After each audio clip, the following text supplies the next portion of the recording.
అప్పుడు ప్రభు నా దగ్గరకు వచ్చి అన్నారు, నీ దీపం ఆరిపోవటానికి సిద్ధంగా ఉంది కానీ దాన్ని నేను ఆరనీయను, నేను వెలిగిస్తున్నాను. ఆయన దేదీప్యమానంగా దాన్ని వెలిగించాడు. వెలిగించినాక ఉదయకాలం 8 గంటలప్పుడు మళ్ళా ప్రభు స్వరం ఏమైనా వచ్చిందంటే, ఈ పాస్టర్ గారి నెంబడి అని, నేను నీతో మాట్లాడేంత వరకు మీ ఊరు పోవద్దు అన్నాడు దేవుడు. అయితే ఎన్ని సంవత్సరాల దాకా పోవద్దంటాడని నాకు తెలియదు. అట్లా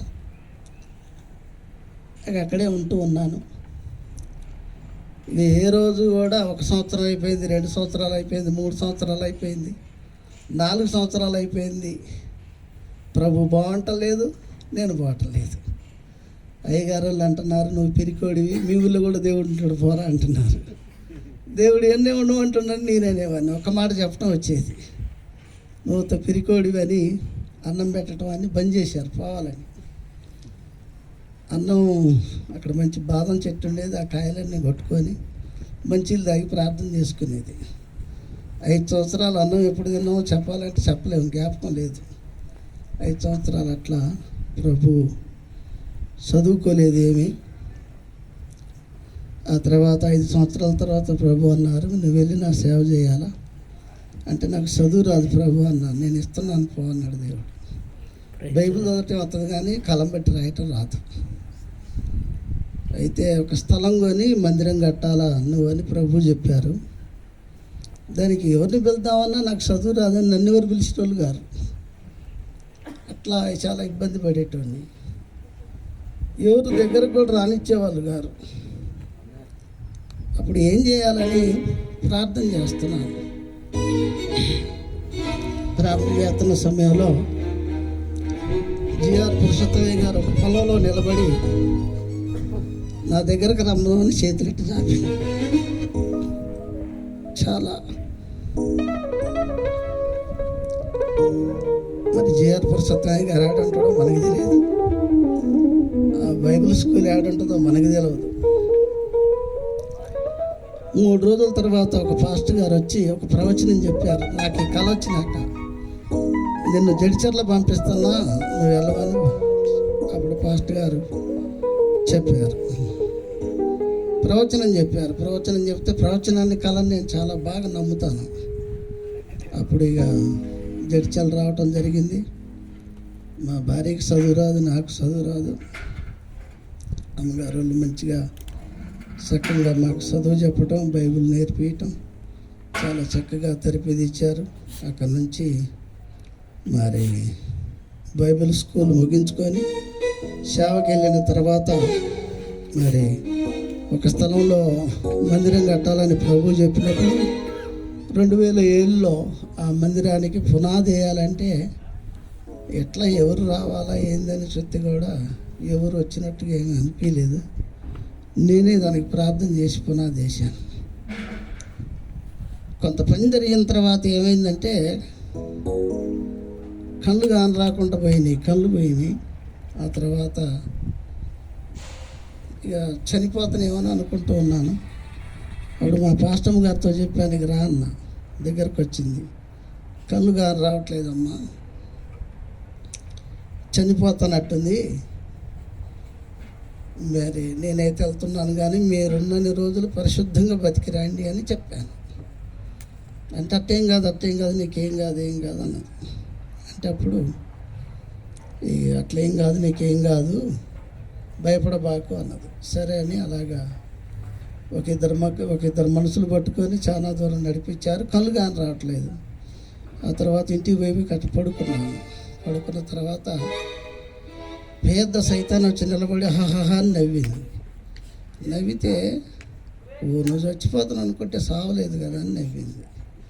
అప్పుడు మళ్ళీ అమ్మగారిని పిలిచి అన్నాను, ఇది సైతానిగా అని నేను అన్నాను.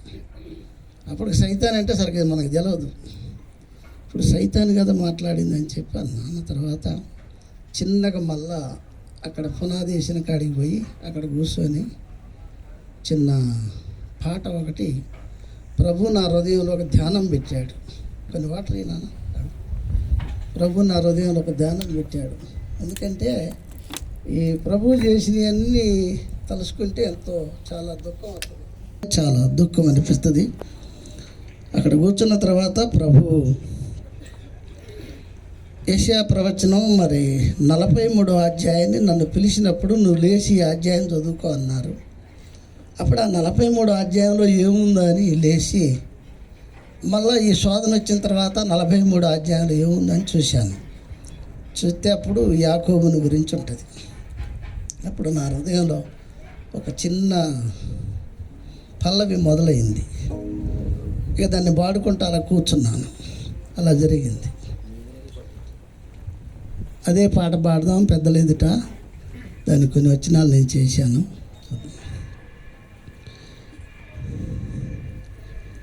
ఇశ్రాయేలు నీ దేవుడు ఏనాడైనా నిన్నెడబాయడు. ఇశ్రాయేలు నీ దేవుడు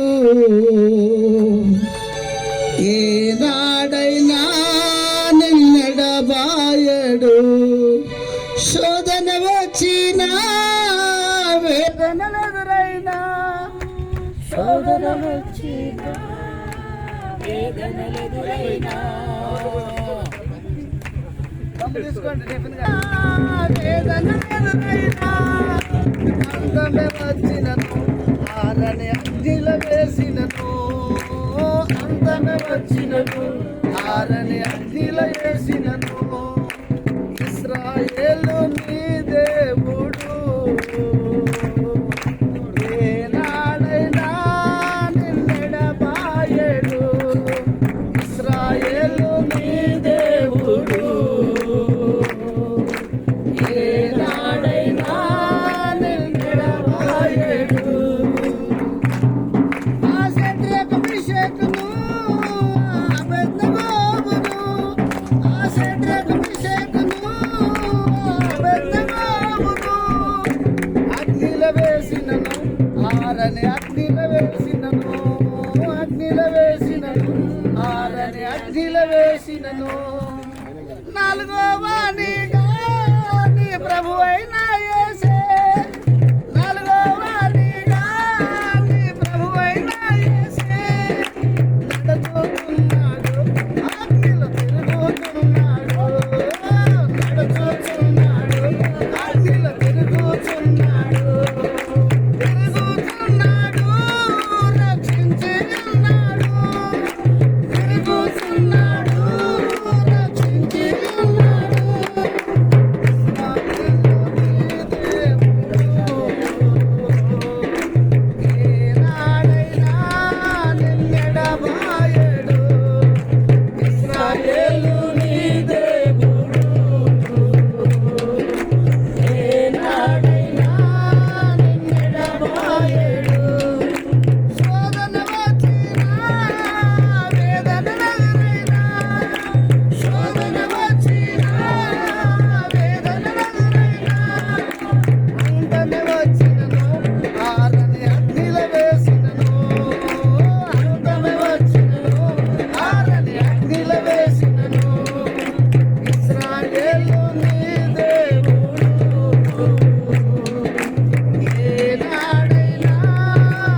పట్టుకొని ఇలా పాడుకున్నాను.